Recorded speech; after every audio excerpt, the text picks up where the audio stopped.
Masa pandemi COVID-19 menjadi pukulan telak bagi hampir semua sendi perekonomian, termasuk petani. Pemkab Pali melalui Dinas Pertanian mengajak usaha penggilingan padi memanfaatkan kredit usaha rakyat untuk menambah permodalan dalam membantu penyerapan gabah petani saat panen.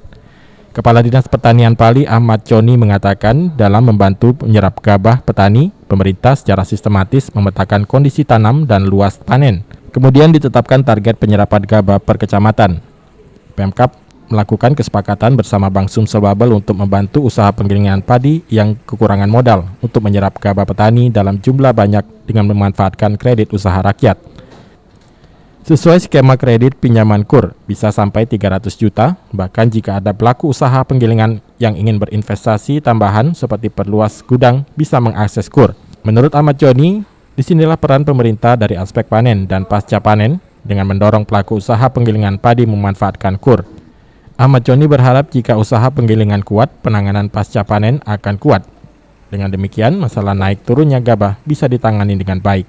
KUR, ini KUR baik itu kredit usaha dari kerjasama dengan Bank Sumsel Babel.